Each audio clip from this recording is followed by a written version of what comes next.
hit record. We are recording, and the time is 2-ish on Thursday, the 5th of September, Paula Sue's birthday in Happy birthday, Paula. 2024. Thank you. Happy And birthday indeed. a big celebration at Hudson's, and we got a cake with a photo on it and all that. And it's going to be a very good time. I checked with the hotel and had a long conversation going over every little detail, room guarantee, the catering guarantee, making sure Christina's got her Fiji water, making sure I've got my flip chart with my markers on it, and making sure that Linda Bonner can coordinate with them on her special menu. And then I've done the same thing with the Terry Black's barbecue for the riverboat. And I sent a note even to Roosevelt's, Eleanor and Roosevelt's bars, which are side by side and connected downtown Austin, and told them we'd probably be dropping in after the cruise.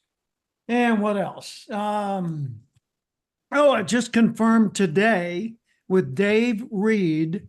Dave Reed is one of the owners of espeakers.com. And Christina, you weren't on the call when we went through eSpeakers, but I think both Mike and Robin were. eSpeakers.com is the software that handles, among other things, the membership directory of the National Speakers Association. And you don't have to be a speaker or be in the association to deal with them. They deal with people all over the world. But they are like a speakers bureau without the having to pay the Speakers Bureau part. They have listings for thousands of people, and each listing has a photo profile. You can upload videos to it, audios, documents, promotional flyers, things like that. Put tons of photos in there.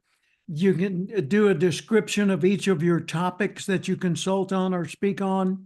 You put in a bio. It's easy for you to control all the things so that you're the one constantly managing it, not them. And you put in your fee schedule and all the criteria that affect that, your travel policy. And it's something.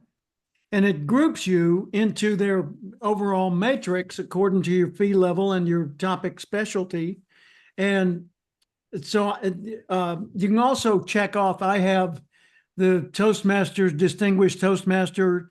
I'm a member of the Speakers Roundtable, or I've received the Hall of Fame CPAE designation, or the Certified Speaking Professional, that designation over there. Well, Dave said, I will add to the list of drop downs, Certified Professional Expert. Yay. Yay. And when he confirmed today that Tuesday, the 10th of September, he's going to be meeting with us by Zoom at 10 a.m. Cool. Yeah. He's going to be showing us what he's done to create a special page for certified professional experts. Wow. Yeah. Awesome. Time for me to update my page. I haven't updated mine in a long time. I guess so. And I sent a list of our folks. There are 26 now when you count the 4 that we're adding this meeting. So it's going to be pretty cool. And we'll have that page of 26 profiles. And it's something you can send people to, say, here's who I'm listed among, or you can just send them to your listing only. And it goes, you've got a direct link. And you can go in there and tweak that thing anytime you want. And I'll put a landing spot on cathcart.com that will allow people to quickly, one click, go over to your pages. Cool. There are several bureaus that I'm on that at the bottom it always says similar to, or you might like others, and you are connected to me on about 4 of the bureaus. So good for you to hang out with me, man. As I should be. Yes. the other way around for sure. Yeah, well, I appreciate the compliment anyway. I did a posting on LinkedIn today. I have two photos, one of Jeff Rogers, a speaker out of the Midwest, and another of Jeff Rogers, Trent Thoreau, and a woman whose name I don't know, all on stage at the National Speakers Association. All this past year, there's been a nationwide competition at the local National Speakers chapter level, and then the regional level, and then finally at the national level in storytelling. And so people that felt they had a shot when went in front of their audience at the local, regional, and then national level with their storytelling and were judged. And the finalists were chosen at NSA, what they call Influence, their annual meeting, the big convention. And Jeff Rogers won number one, Trent Thoreau number two. Wow. I was the speech coach for both of them. Yes. And a few years ago in China, I was at a school called GYXI, WAI, GY school, and it was a elementary, junior high, and high school where they teach, among other subjects, obviously English. And so I was brought in to speak to the faculty. And while I was there, the president of the school, the superintendent or principal or whatever his title was, he said, "Jim, would you be willing to coach one of our young students who's competing in a nationwide speech competition in China?" And I said, "Sure." He said, "Great, Michael, come forward." I said, "Now?" He said, "Yeah." Okay. I mean, this happened in the middle of a speech. So I've given a short presentation and he asked this question like Q&A, and here comes the kid and I'm going to coach him in front of everybody. Okay. So little Michael comes forward and I said, "What are you going to do?" And he said, "I've got a 5-minute speech and here's what I'm going to do." And I said, "Okay, do it for the group.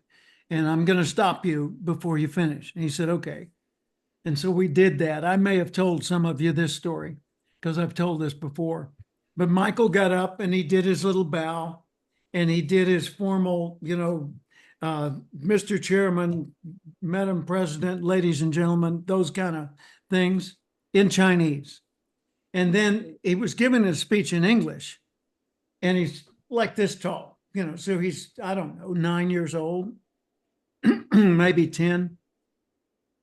And so he gave the first minute of his speech and I said, "Okay, pause." And then I pulled him aside and I said, "I want you to do it differently. Do the same thing, except add this." And so he came back and he stepped in front of the group. I said, "Ladies and gentlemen, welcome Michael." Yay. So he walked front, did his bow, did his formal acknowledgement for protocol, and started to, he said, "My title today is," and he stated his title. And then after this, now he's done it this way, My title is. The reason I chose that title, and then he told for like 30 seconds why he chose that title, stepped back into character and finished his speech. And I asked the audience, what was the difference? They said, number two was twice as powerful as number one. I said, why? They said, because we connected with him as a person. Whoa. Yeah. Well, Michael went on and won the national competition in his age group. So cool. That's great. So cool. And I think I told you the other day we went to see the movie Reagan. Paula and I did the Reagan movie with Dennis Quaid in the key role, and excellent movie, really well done, and not a what do you call attack piece done by some partisan. It was done pretty much straight up and showed both favorable and unfavorable aspects. of the Reagan administration. But it was mostly a love story between Ronald and Nancy Reagan, and done very well. And I mentioned to Paula afterwards, I said, if you'll remember, Nancy Reagan's office at the White House hired me to train the speakers that were going out to promote Just Say No. And she said, yeah, I'd forgotten about that. Well, they flew me to Washington, D.C. I went to the Twin Bridges Marriott out near the Pentagon and did a training day or two with those people for Just Say No. And so today I put together a little LinkedIn posting citing those three things. And I said it like it was being reported about me instead of by me. And then I said at the bottom of that, do you notice a pattern here? You know, the storyteller winners, Michael winning the thing, Nancy Reagan, the White House actually hired me for the same purpose. Do you notice a pattern? If you're working on a big speech, give us a call. I'm going to put in my link. But Cool. it's just a little marketing idea I thought I'd throw out there this morning. We'll see how effective it is. But when you got to toot your own horn, it's good that you can document it. Yeah. Good job. I did see the movie too. I really enjoyed the movie as well. Yeah, it's good. Yeah. Have you been to Rancho Cielo? Mm-mm. No. Is it the now there's a winery there, Cielo? Is that the same thing or is it different? It's probably different. Yeah.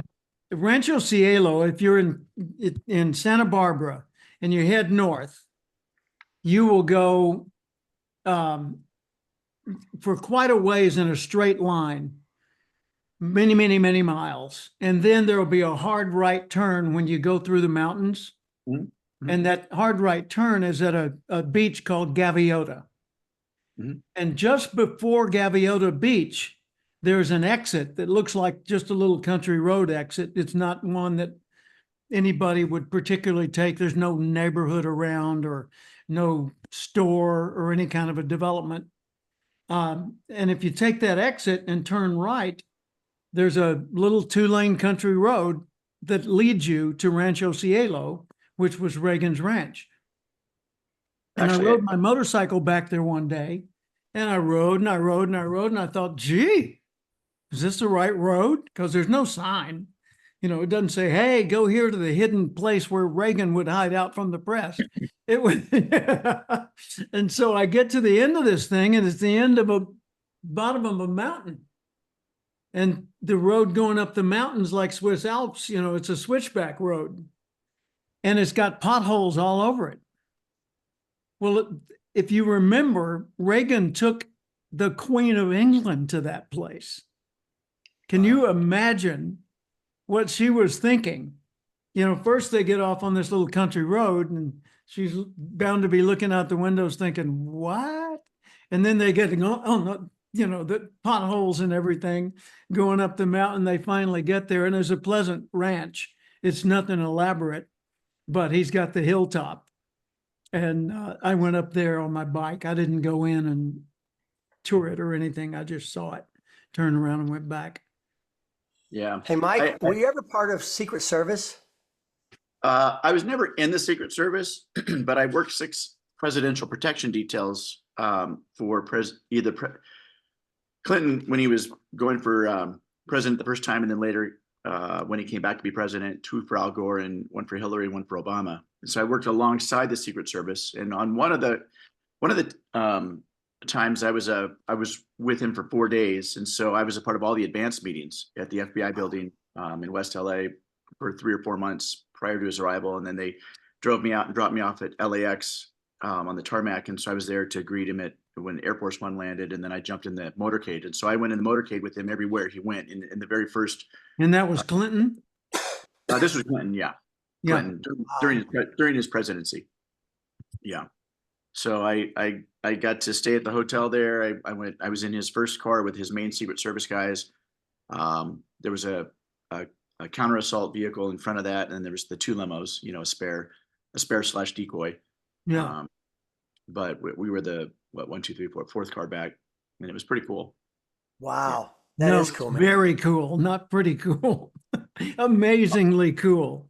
Yeah, I do remember I actually have been to that Rancho Cielo. I didn't. I think it's got a different name now. I've been horseback riding up there, and Hmm. when they took us all around, they showed us where Reagan had lived and where all the SUVs were lined up, had been lined, and where all the meetings would take place. And then one of Susie's clients bought a ranch up in Santa Ynez that was it's a 20-acre Arabian horse farm, and now, but I think it was Arabians before that as well when Reagan owned it, and they had Hmm. direct lines to the White House in their telephone wiring system there. Uh, Wow. So and now it's that's Santa Ynez. That's the other side of the mountain. That's the other side of the mountain. Yeah. Yeah. So Okay. So that's near Solvang. yeah. If you know where that is. Um, Mhm. yeah. That's cool. Yeah, it was That's Yeah, cool. it's very cool. My only contact, well, I had an interesting contact with the Secret Service. I was in La Jolla. My office was there overlooking La Jolla Cove. I just left my partnership with Tony Alessandra, and we'd gone back to separate businesses again and still collaborated. But one day I got a call from a guy named Andy Andrews, or Anderson, excuse me, not Andrews is a comedian and a speaker. Yeah. Andy Anderson. He said, Jim, I'm with the Treasury Department and we're thinking about you as a speaker. Could I come and meet with you? I said, well, sure. So he came to La Jolla and we went to a place called Le Papillon, the butterfly, and sat there overlooking La Jolla Cove and had a nice lunch. And he asked me a bunch of questions. And I was naive enough, I didn't really know what was going on. I was just auditioning for a speaking engagement. And he went back to Washington, D.C. And he called me and he said, hey, Jim, we're not going to be hiring you for the assignment I was talking about, but I wanted to tell you I'm part of the president's Secret Service detail.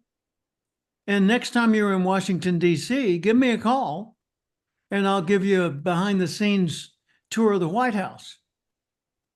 Well, Wow. okay. Yeah. So Paula and Jim Jr., who was a teenager at the time, and I went to DC for an event I was doing. And I called Andy and he said, yeah, meet us at the side entrance. And so we went over on as you face the White House on the right-hand side near the executive office building. And he ushered us in. And the first room we went into was the main command center. And I Wow. looked up, and all around us are TV monitors of the entire White House. And then he says, look at this. And he opened some cabinets, and it was weapons.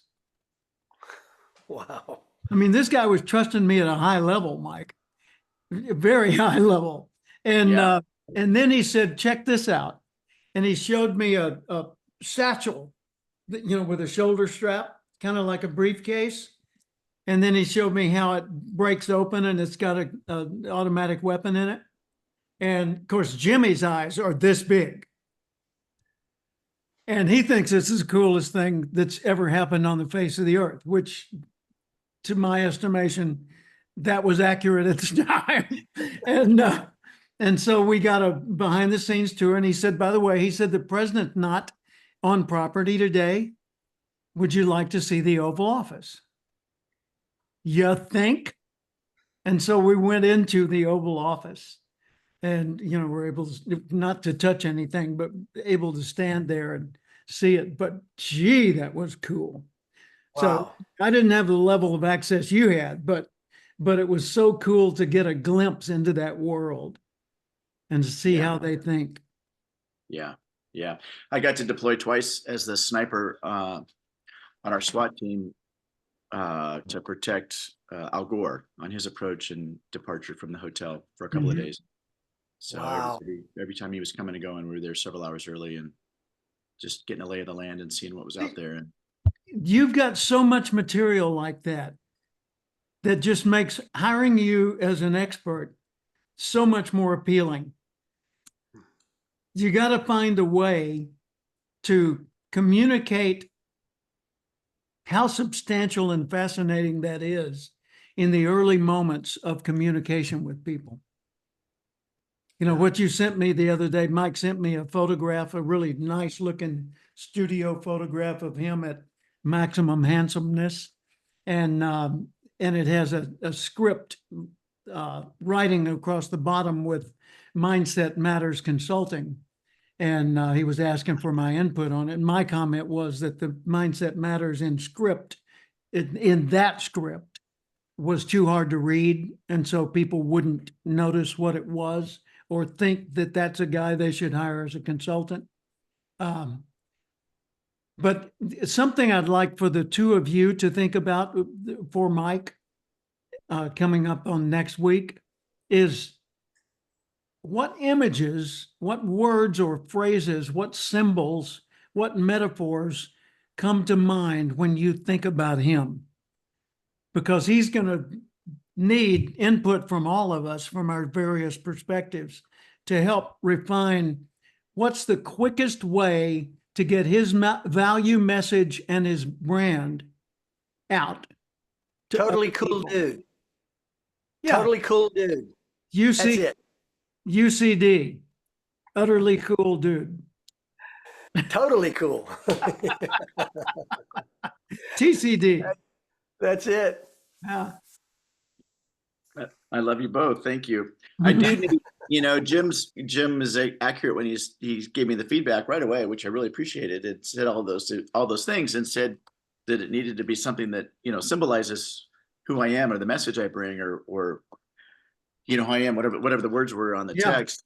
And it's so hard. I'm gonna really, that's gonna be a need I'm gonna present to everybody is figure this thing out, because I really got to get that going so I can get that on a website and get that on cards, get that everything I'm doing. Got to discover your acorn. One of the early symbols for me, because of the precision aspect of it, although everybody, especially the women, maybe not Christina, but maybe Christina too, but my daughter and different people think it's too aggressive, was even just, I don't even want it to look like a scary sniper scope, but something that, where it's, whether it's like through a camera lens, which is very similar to a sniper scope. I'm going to grab a book and I'll be within earshot. So I like weapons, so I'm the wrong girl to ask. Okay. My very first one that they made was exactly kind of like what I wanted it to be. And everybody's like, oh, that's too aggressive. That's too much. That's, that's whatever. I'm like, oh, okay. Now where do I go from here? Because I like the precision, the focus of mindset and the importance of that and of awareness, but really focusing, and even just the little simple calibrations, where you adjust for stuff in life. You adjust for height, distance, and windage, and all of those things. It is a symbol that rings loudly in my head, but it's also, in the day and age of school shootings and mass shootings and all this stuff, people see that and they go, oh, this is a scary thing. And my approach is never, even though, it's funny, we have friends that think cops are out to beat people and abuse people and murder people. And like, what are you talking about? We do the job. We put our lives on the line because we love people, and we want to keep people safe and protect them and all that stuff. Anyway, enough of that. But anything that would bulletproof selling. Let me show this and then I'll go to you, Robin. Bulletproof Selling is Sean Rhodes' book. Sean Rhodes is a speaker, and this is a backpack, with all the gear, military backpack, systematizing sales, and inside front cover. Hope is not a sales strategy. Yeah, there are a few people that use that kind of a metaphor in their marketing, and I agree. It's sensitive, especially now. Here's another one, by the way. Operation Rock the Troops. This is a outfit that is supportive of veterans and the military, but they've got the Trojan helmet as their logo. Mhm. So I don't know what the symbol is, but I do know that somewhere there's a combination of images or icons that other people haven't seen together that probably would be an ideal fit for representing what you've got to say. Mhm. Robin, I'll go to you now. You had a comment. Mike, have you used ChatGPT in any form yet? Yes, I have. Have you asked this question that you're talking about to it? No, no. Here's a quick way to find the best coach you can find right now. Open up a new chat and start telling, I need you to be an expert branding expert or branding expert that can help me define who I am based on my background. Let me tell you what I'm talking about. And then list your whole background, everything that you've done, the idea that you're trying to start now, what the goals are that you have for that, what's the mindset that you have for it, even though it might be called mindset, and then ask it for its opinion. First of all, ask, does this question make sense? Do you understand what I'm asking you? And don't tell me what the answer is yet until you answer that question. And it'll come back and say, yes, I do, Mike, you da-da-da-da, you're the deal this, you've already done this, you hung out with Reagan or whatever, the situation might be. And then you would say, okay, now what I need you to do, I'm looking specifically for whatever that might be, a title of my company, a name, a brand, a tag for my brand. And I'd also like for you to create a logo idea for me, but only start with the first one. What do you think would be 5 or 7 choices of names that I could have for my company or for my tagline? And then let them finish that, respond to those, tweak those as you feel needed, and then ask the second question. Do the same. And I promise you in 15 minutes, you'll be blown away. Wow. Thank you. That's great. Yes. I really appreciate that. Thank you. Cool. I love that. And Robin, you're still planning on doing a little demo of that process with us? I was going to ask you if you still wanted me to do that. Yeah, You bet. happy I to. certainly do. Okay. Yep. Okay. And we can determine whether it's going to be Monday, Tuesday, Wednesday, whatever. But Okay. yes, definitely want you to share that and let us each kind of play with the toy, so to speak, as the meeting is going on. Yeah. It's amazing. I mean, it really is. I mean, it can be very formal how you do it, but you can also just talk to it as it's an employee. Someone that you're just telling I need to get done. Do you understand? And then they'll spit it out. And it's like, wow. So It's amazing. pretty cool. You saw, I noticed that each of you saw the posting I did on Facebook about Marshall Goldsmith. Yes. Marshall Goldsmith's AI. What he did was somebody took the corpus of his knowledge, his intellectual property, and dumped it into a knowledge system and created a custom AI for Marshall Goldsmith himself as a guru on the subject of consulting.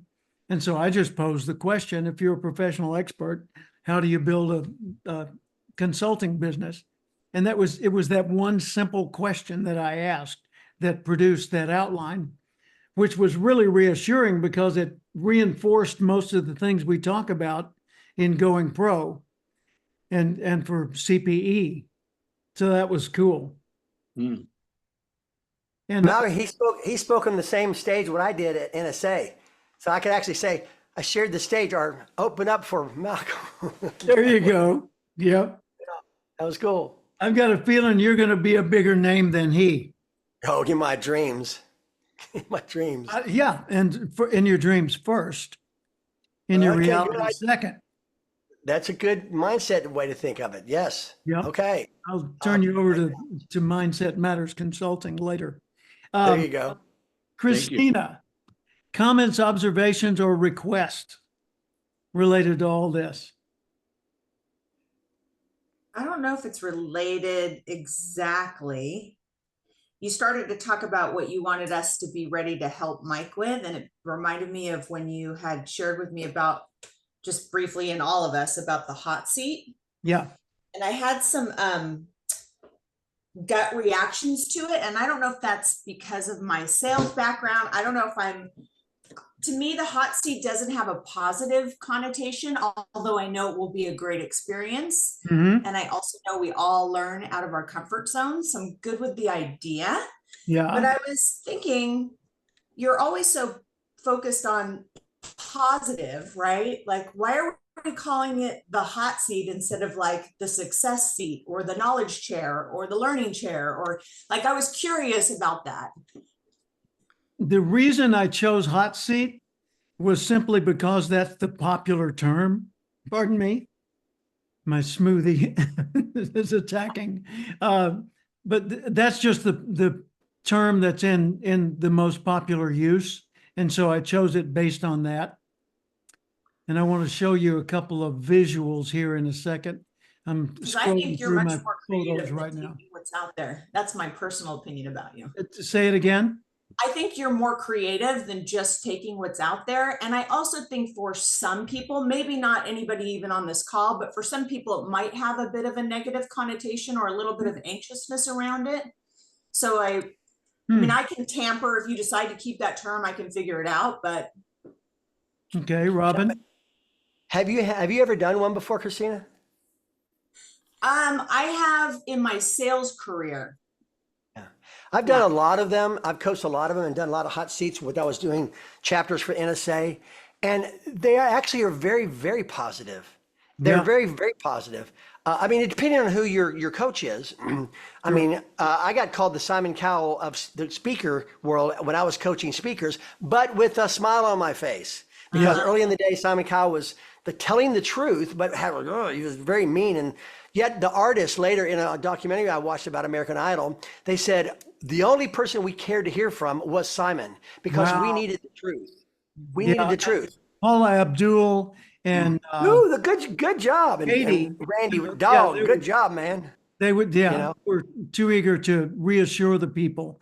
And I'm going to a screen share, and I want to show you I've something. seen some of these. Yeah, I have definitely seen, and I think it's going to be a very positive experience. I was just curious about the terminology.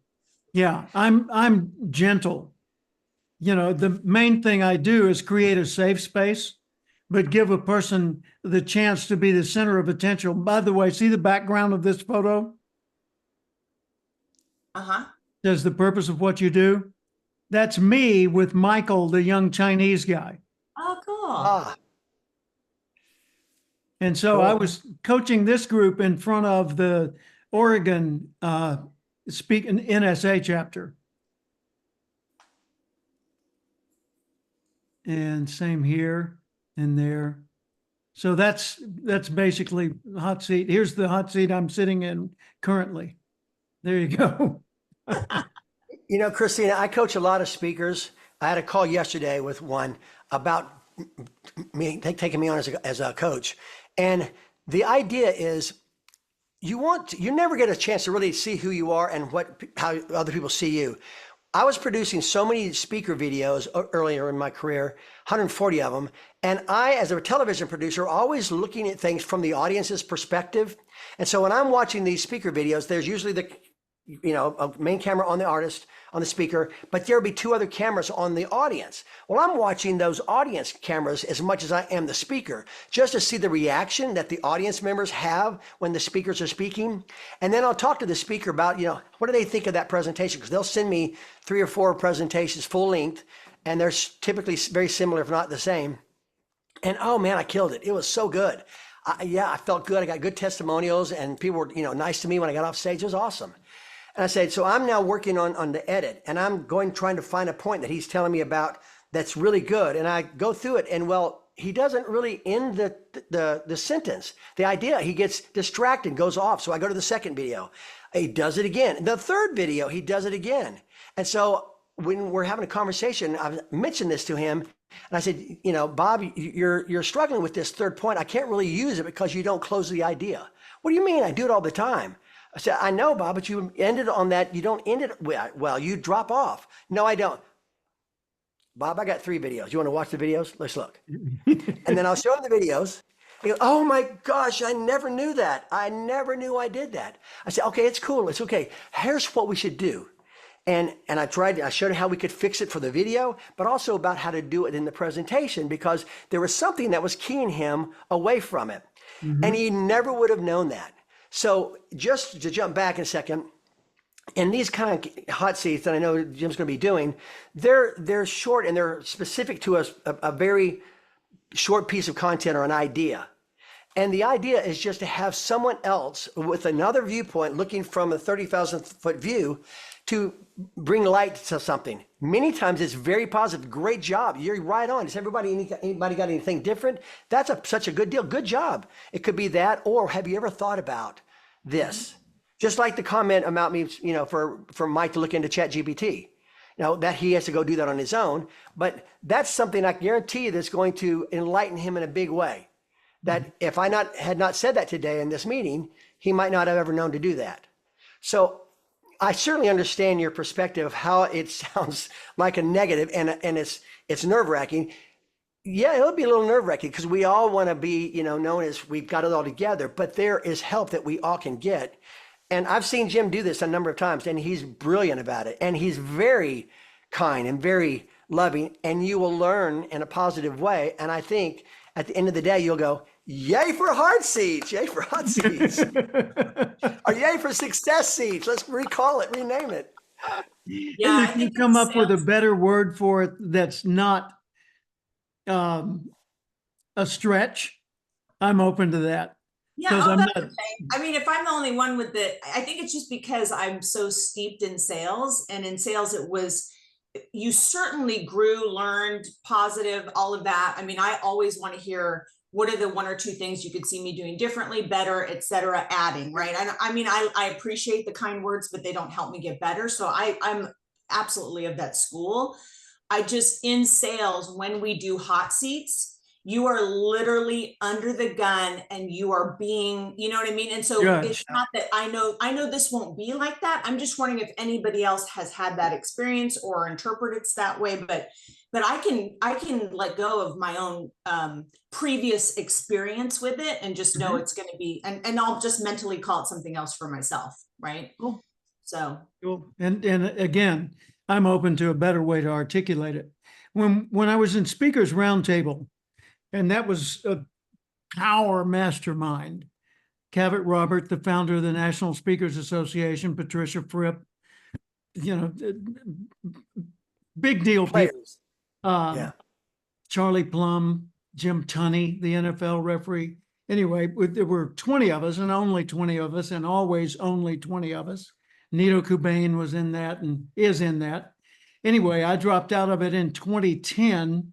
Initially for financial reasons, because it was costing me about $20,000 a year to be in it.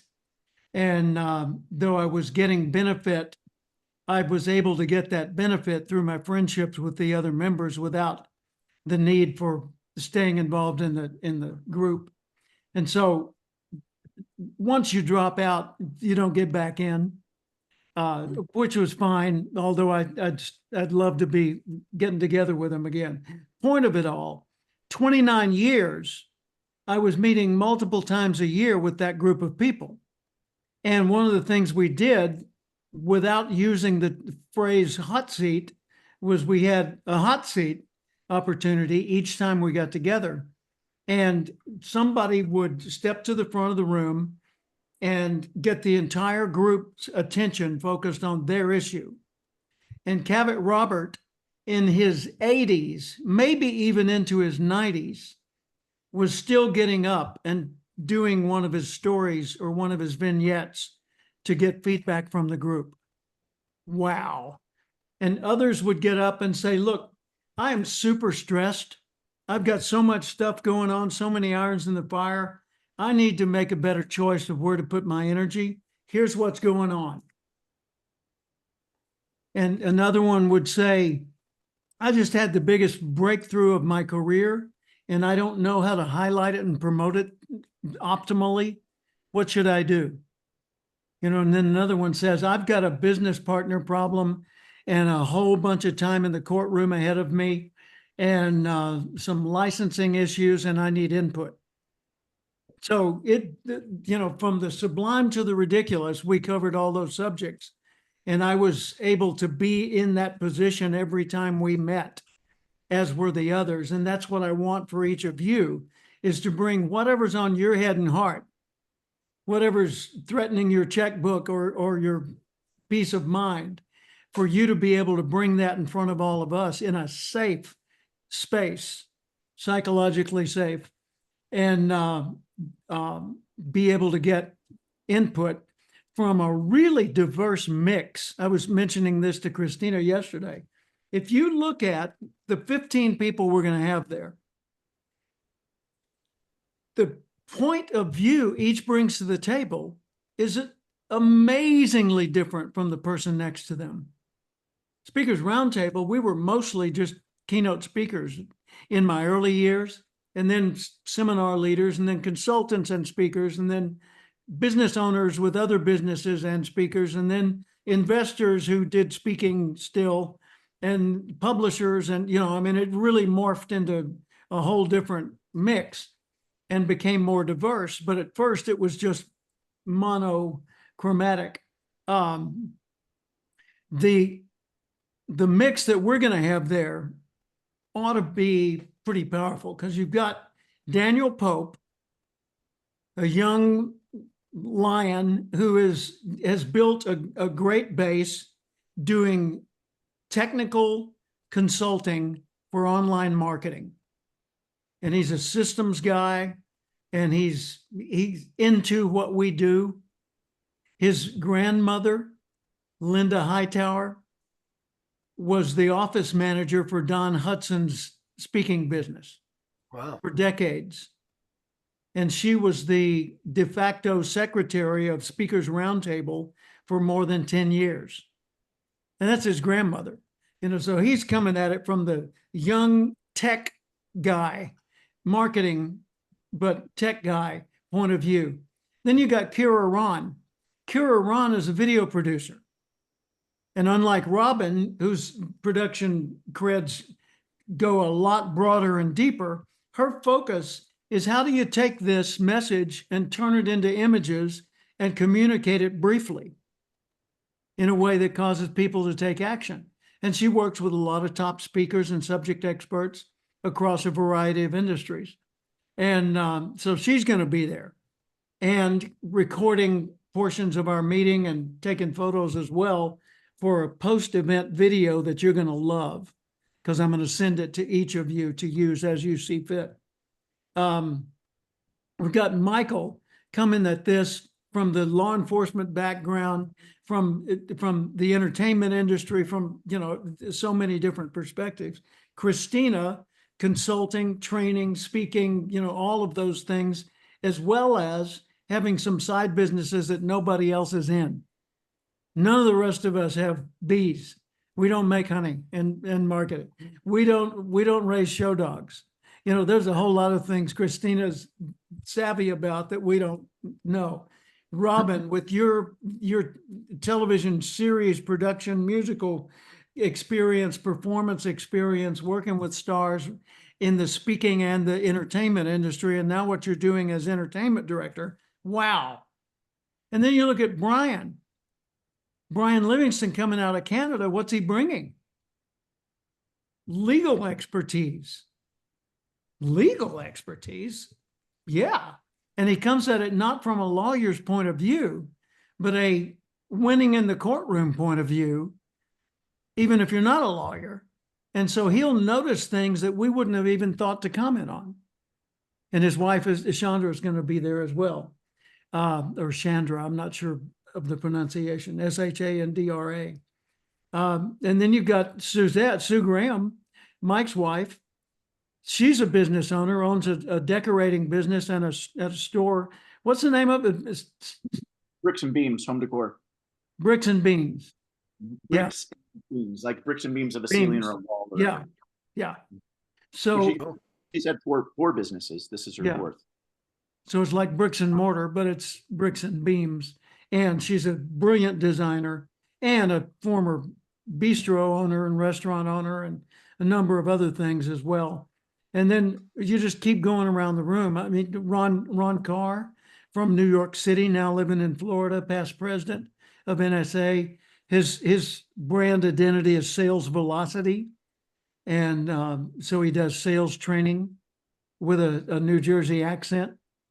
Very much a Jersey accent. Yeah, very much in Jersey accent. And, you know, I could just keep on going down the list. But the point is, with that, with Linda Bonner, with the rest of them, this is John going to be Mitchell. something. What was that? John Mitchell. Oh, definitely. Yeah, John's going to be on at 9:30 on Monday. And then shortly after he does his, and his is going to be a hot seat. So we're not going to have presentations in the typical sense. We're going to have people getting to be the main focus. And if they've got a message to share, they'll do that. And if not, then they'll pose a question or present something for us to react and respond to. And of course, I'll facilitate that. But John Mitchell and his wife Ginger may be there for part of the meeting. She'll certainly be there for the cruise. After John completes the morning with us, he's going over to the University of Texas. And, you know, he's leading a class on mindset, on the missing secret from Think and Grow Rich. He's doing an entire class, 4-credit class for the University of Texas, only for the elite athletes out of their 16 sports. Wow. And the person he's meeting with at 1:00 after talking to us that morning is Peyton Manning's nephew, Arch Manning, the new quarterback for the University of Texas. Yeah, Just- John's so cool. John He's is so a very cool. cool guy, and he's got a new grandbaby, by the way. So that's Ah. something you can congratulate him on. And let's see what I didn't comment on, Michael. Linda. I changed my hot seat to all about me. Good. There you go. All about me. I'm love it. talking about myself way too much. What do you think about me? Really? Well, and then when Robin's in it, I can name it all about Robin, right? There you And go. when Mike's There in you it, go. all about Mike, and then I'm All about focused. me. I like that. I like that. That's good. That's All good. about me. Yeah, very cool. I like that very much. Well, is there any new necks needed that anyone wants to put out there during our remaining minutes here? I just have a quick question. It may not even really be related to that, but for Robin, I know you recently are the entertainment director for some place. Is that place open yet? And how far? Yeah, wait a minute, you Yeah. broke up mid-sentence, Mike. He said, is that place open yet? And How far is it away from Austin? Oh. Is it an entertainment place that Susie and I can go to while we're there to see what's going on, or it's not open yet? It's not open yet, and it's about 60 miles from Austin, 55 miles up from Austin. And a quick update. I met with the team yesterday to sign my contract for this client, and some things have changed. I'll know more tomorrow. Monday, this is a historic district downtown New Braunfels. It's an entertainment tourist town, and the Guadalupe River's there, and college kids and adults, everybody's down floating the river all the time. A lot of live music. Green Hall is right down the street, which is the oldest honky tonk in the state of Texas, and they have live music 7 nights a week, and all kind of name acts are playing there constantly.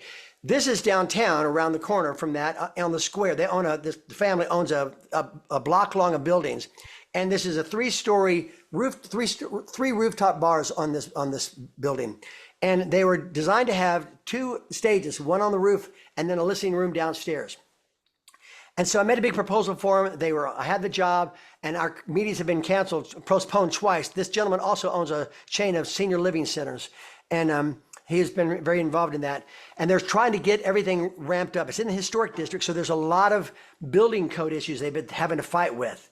And so it was supposed to open in last summer. Now it's going to be this summer, and now it's looking like the fall. They just made an announcement 2 weeks ago in the paper that it's going to be opening in the last week of November, or first week of December. So I go in there about to get everything done tomorrow, having some meetings yesterday and getting our check and for starting for the contract as a consultant. and they say, everything's changed. We've got to alert you some new ideas. Jim, I haven't even told you this. There's still a chance to resolve this, but they are already under $6 million worth of debt, and they haven't sold a drink yet or any food or anything.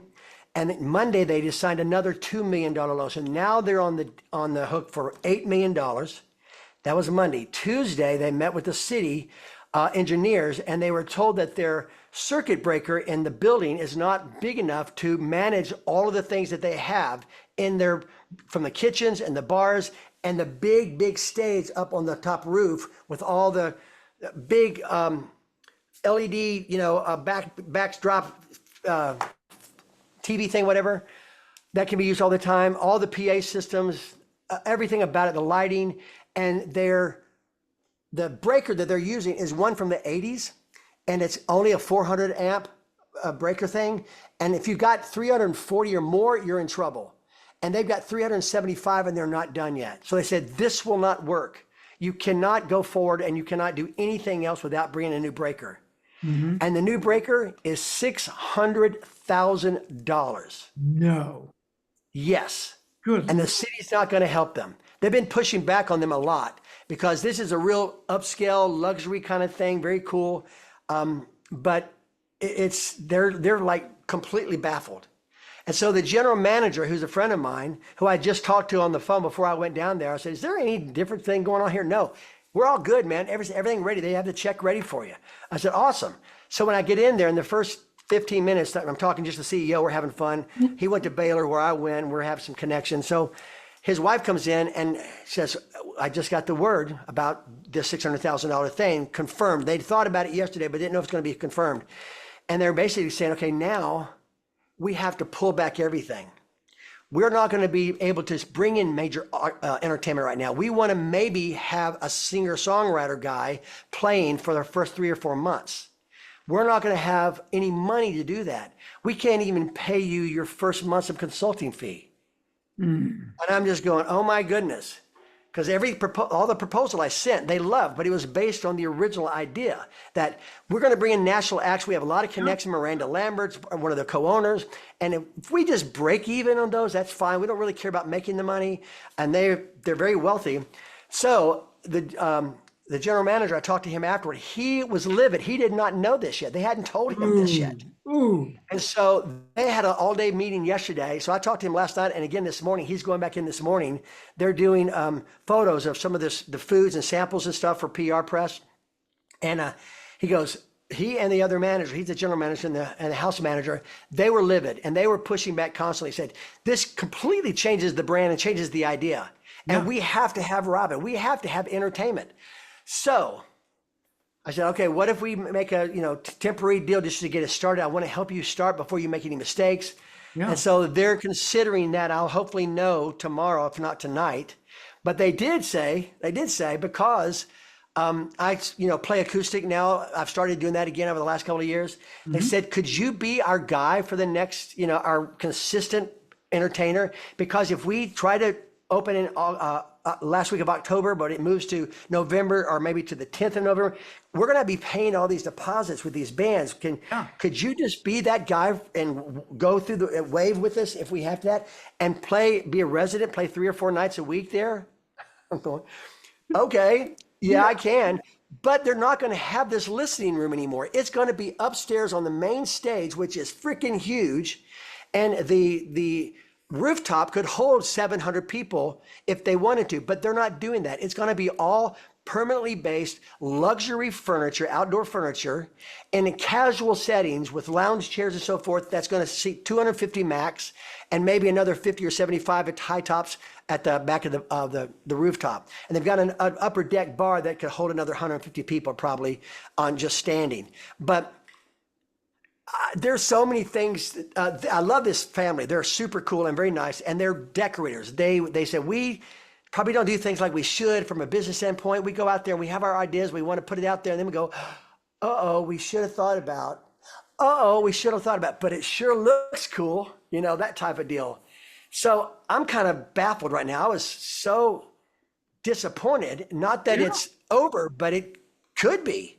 Yeah. So They say, you know, as soon as if what happens tonight and tomorrow, if that doesn't work out for me to start now, they definitely want me to start in January once they start making some money. But I don't want them to hurt the brand by, you know, not living up to what's been advertised. And it's been on the paper a lot. Yeah. You know, soft opening and the grand opening. Jimmy, you and I talked about that.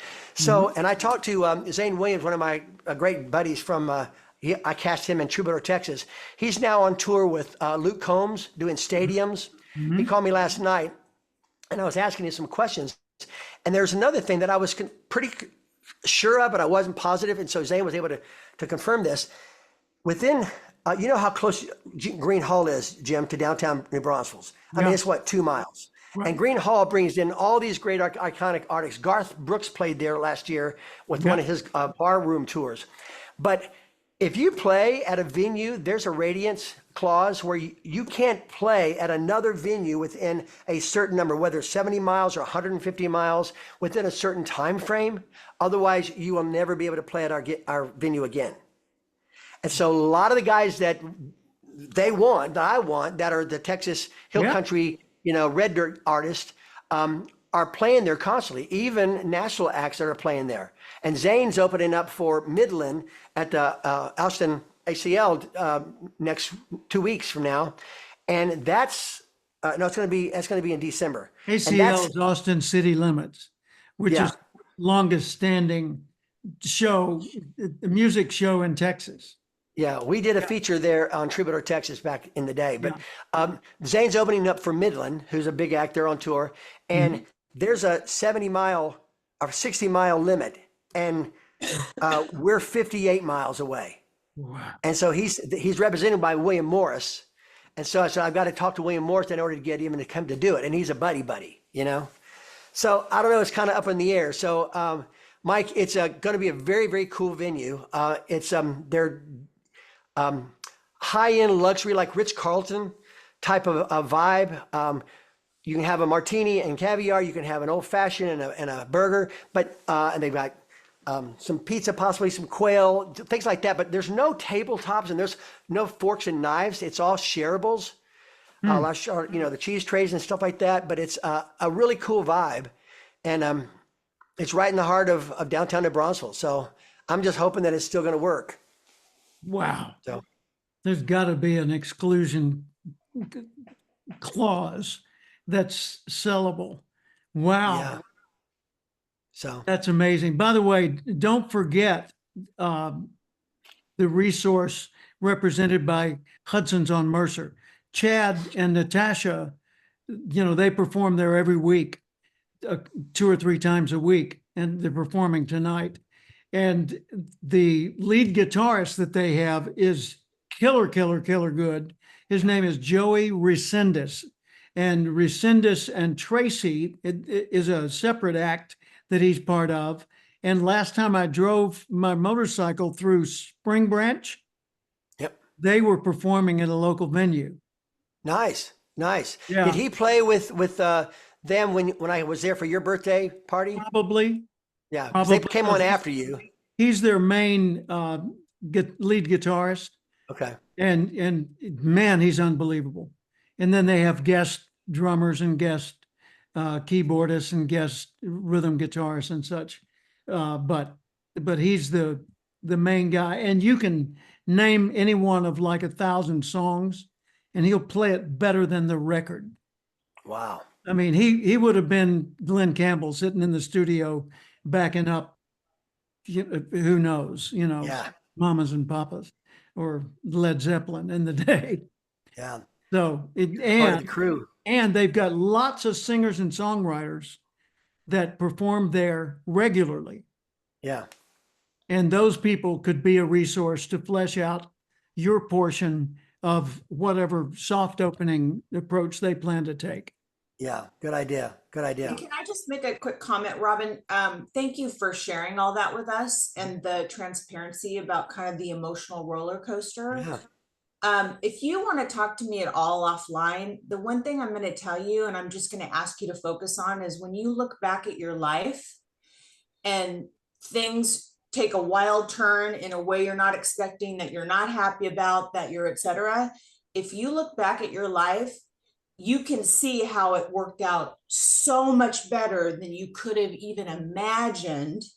But at the time, it was pretty emotional, pretty difficult, pretty hard to get through. So Yeah. I want you to stay focused on that, because this is unfolding in a perfect way for you. You just have no idea yet. Well, good word. Absolutely good word. And I have done that often because we have had a lot of ups and downs and certain things that I thought were falling away, and then all of a sudden opened up and they were the best thing ever. And in my perspective, I pray for God's will.